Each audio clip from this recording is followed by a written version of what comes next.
explore the cracks. We used to do this, talk on landlines, jot addresses like 4A Wood Street, use the bottom left buzzer. Places tried to hide. The warehouses hadn't been blasted. No one thought of spending on facades, and even the stairwells, corridors, shared facilities coped with a constant snow of plaster dust.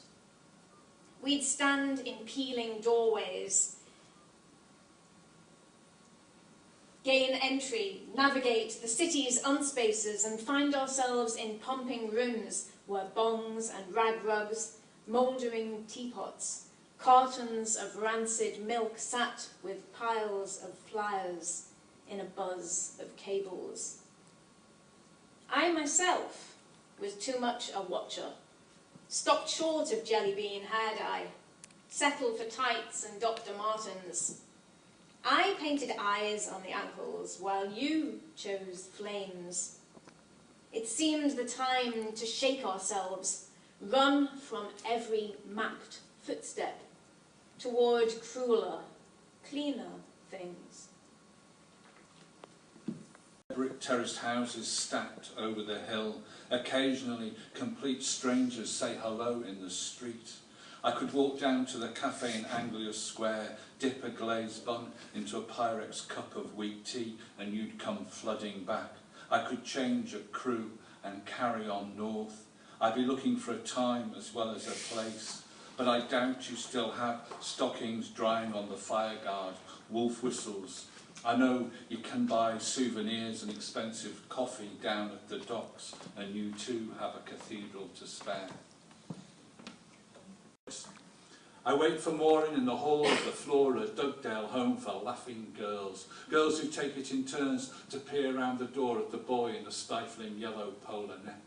We flee blood-cheeked, turn a corner before we hold hands, catch our breath, speak. I take her to see John Lennon's psychedelic Rolls Royce. It rains. It rains so hard we are soaked, and Maureen slips on the muddy verge. In the bus shelter, Maureen's tartan skirt stuck to her legs, me fiddling with its silver safety pin, the lurch for a kiss, the taste of tree bore mints, rain. It's one of the first impressions that I had of any sort of shaping of myself by the landscape was when we moved back from the countryside that we lived in to the city, and I suddenly felt like Heidi, very sort of trapped, and the city at the time was a very dull, smoky place, whereas the countryside was freedom and fun and adventure. And this is a poem about being measured for school uniform and all the thoughts that were going through my mind at the time. It's called Department Store, 1965. It sounds like sand, but it's blood red starred with gold.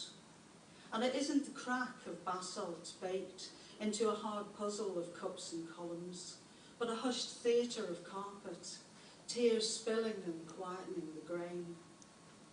It isn't the wind playing a slot filled with sea thrift, nor the urgent roll of boats docking and leaving, but the warm breath of perfume sails and leather, and cloth folded cuff to hem. This is late summer's rite, casting off into soft hands and measures, the year's skin shed on a changing room floor. They know the lie of bones, pressing fingers into seams and chalking allowances for growth. Smile, my dress is a bell. Look at my feet through the eyepiece of this magic box. I've become a skeleton. Across the aisle, worn shoes buckle like shipwrecks, each hold a perfect footprint. I move my toes like seaweed. Tip. How carefully I draw my mother's kitchen, mapping out the lines of cupboards beneath the high window. I can't remember this turquoise, but it feels right, with the pink walls and orange shelves, checkered tiles and glossy floor. The oven was just a rectangle, the teapots that may have been there by the toaster or not. At the edge of the page, a dining room chair, three-legged in Bluecoat tip. Even my mother is imagined, transparent against the room's grid, a ghost scrubbing a sink, faceless in a black sweater. She is tiny like a child. Her children are outside. My little sister's huge face stares through the back door's glass pane. And there I am, a brown scribbled figure, building a house outside the dining room window, like I'm running through a wall toward that small triangle of green. Thank you. I think of the disease as a person. He kept me from my home, my childhood, love, a tall and slender, dark-haired man. I gave my younger years to him. Streptomycin sounds so clinically simple, you forget the endless, silent waiting on winter days. The tap, tap of matron's feet, the ways a child can grieve for the living, can set himself against the world when illness takes away the touch of love, the joy of dirt, the impossible sorrow of years on the faces of your mum, dad, brother. How in old age that sanatorium ice-cold separation still bites, still hurts. And again, it's thinking of the history of Fazakerley Hospital, which was once Fazakerley Sanatorium. And it ends with, it includes an inscription that's in the plasterwork of Fazakerley Hospital. A hospital remembers. I have held them digging in my open fields, deep foundations on the land to build a place of hospitality for the city's sick. I have battled against every ill, smallpox, poverty, tuberculosis, war, damp oppression, huddled city life, some tormented, those frail with age, women calling out, infants screaming with new life. First, do no harm. The thin bringing of soldiers tight with terrors from the pits of France, sent bombs to burn my walls, civil servants to confuse me. My best loved days in recollection see the asymmetric sweetness of my apple trees, how I nourished my children, my gentle, simple paths, my dreams in bluebell woods of pioneers who bring their gifts of mind and hand to save us, how we recreate few hopes of the sick and protect them.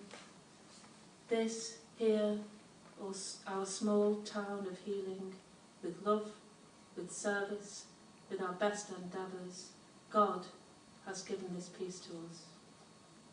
Basically, bits and pieces I lifted from the biography of John Lennon. Early life. The porch king plucks his banjo queen, dead as a doorstep, stained glass ovals, anger and acne, rubs his calloused hands down the scalloped pane washboards, black suspenders under tweed. Snap, all men love the black eye of Bardo above. Let him rest, hot between the sheets as beatnik horror at Garmoil Road, sharp exhalation, crack lightning, in Gambia Terrace snaps. Across his face, 4 pints of black velvet each lunchtime, whooping and capering at futurity amid knocked-off Belisha beacons and fossilised socks.